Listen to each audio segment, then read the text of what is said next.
Remain seated, please. Permanecer sentados, por favor. On June 18, 2018, a new Disney Channel animated comedy titled Big City Greens premiered.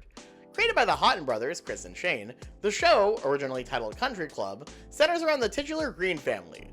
Cricket, Tilly, and their dad Bill move from their farm out in the country to a much smaller farm owned by Bill's mother, Alice, located smack dab in the middle of Big City, leading to, what else? Hijinks. And I think it's really easy for casual fans to miss just how popular this show actually is.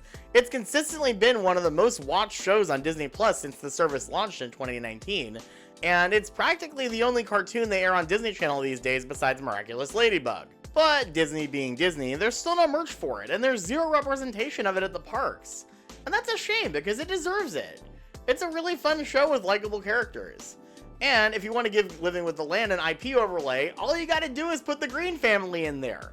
It's literally a ride about farming. This is a show about a family of farmers. Regardless, the show actually just got renewed for a 5th season as I'm recording this, making it the longest continuously running show in Disney TVA history. I'm not entirely caught up on the show, but I did binge watch a bunch of episodes during the COVID lockdown, so I'm still pretty familiar with the Green family. And even if you're not, this is much like the criminally underrated Bob's Burgers movie, which is very welcoming to newcomers. Papa, if you listen closely, do you think it's possible to hear what a carrot is thinking? Okay, yeah, Tilly is totally autistic. I retract what I said in my autism video. She's autistic. Now, here's the thing. This family has no idea they're about to embark on a journey that is so remarkable, it is truly out of this... Dad, that weird guy who's always narrating our lives is back. Oh, well, folks, I've been spotted. Just remember that... Get out of here! Enjoy the movie, folks. Oh. And after an opening number that's actually fairly similar to Sunny Side Up Summer from the Bob's Burgers movie, come to think of it. I also forgot to mention when I was filming on the set that the song includes a Phineas and Ferb reference and a DuckTales reference, but they should have gone for a Rule of Threes with a Gravity Falls reference. Anyways. Cricket is dismayed to learn that they're going on the same road trip as last year. And Bill says that all of Cricket's ideas are unsafe. Wait a minute, Breakfastland was on that pamphlet. What was wrong with Breakfastland? Anyways, they have one last produce delivery to make, and it's at the grand unveiling of Gwendolyn Zapp's new space hotel? Hey, I hear Elon Musk gets deliveries of cantaloupe to all of his Cybertruck announcements. People can't survive in space, Gwendolyn. There's no food or shelter. And other science facts. Reservations start at the insanely low price of only $10 million a night. So I just kind of lit that money on fire, and I have pretty much no photos of my trip, but whatever. But it turns out the robots are Elon Musk stand-in designed to work on the space asteroid are malfunctioning.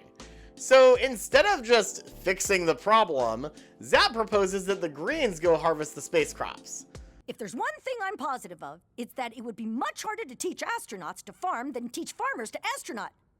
I've been saying that for years. Bill turns this down because, obviously, but Cricket, wanting to have an exciting family vacation, tricks the family into going anyways. Yeah, it's a ride that makes you feel like you're going to space without actually going anywhere. It's all fake. Okay, I was really tempted to turn this into an elaborate on-location video shot at Disney World, specifically at Epcot, but I just don't have time to make that happen right now. I've got other videos to make. But if this video does really well, I did have another idea for something Big City Greens related I wanted to do.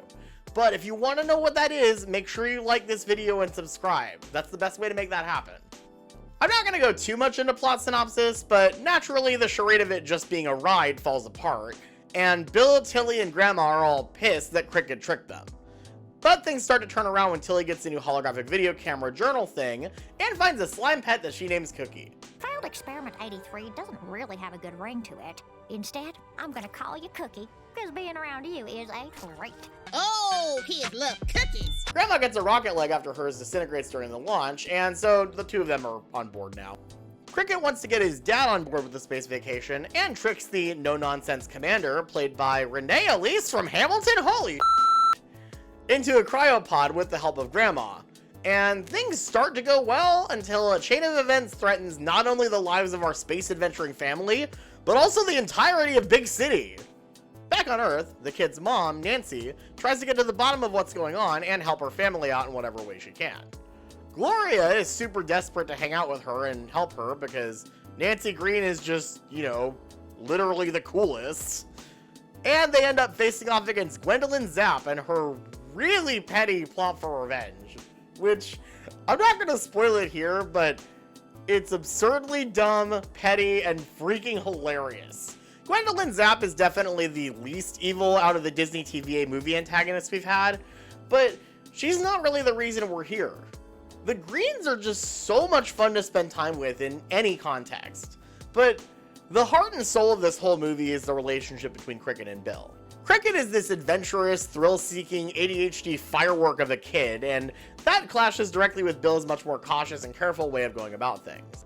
Obviously, Cricket's still a child, and it's Bill's job to parent, but neither of them really listen to what the other has to say, and the conflict between the two of them is what drives everything, and it's just so good. All of the musical numbers are great, although I'm upset that they cast Jack McBrayer in this to play the farm bots gone haywire, and they didn't even give him a song to sing? Unbelievable. Absolutely unbelievable. Howdy, it's harvesting time. I reckon you should turn. Anyways, the animation is absolutely fantastic. Especially everything they did with the hair and zero gravity. They did not need to go that hard. I was a little worried when they announced that they were sending the Greens to space that this would feel a little too much like Candace Against the Universe, but this completely avoided that. Overall, Big City Greens Spacecation is just a really fun time. Go check it out on Disney+. Time to go. Remember to watch the normal episodes. They're pretty good. See ya! I realized after I did this that you can't see most of them to make the color scheme really work, but it's like, it's all blue and black and green for like Earth and space tones, and then yellow for the Green family, and one purple one for Gwendolyn Zapp. But you can't really see most of them, so well, oh well, it's still fun. Hey everyone, welcome to the outro. Thank you so much for watching. If you guys would like to see me do more videos about Big City Greens, I am very happy to do that. Just be sure to leave a like and comment on the video, because those things help the video in the algorithm and show me that you guys want to see more videos about this show. Thanks again for watching, and I'll see y'all next time.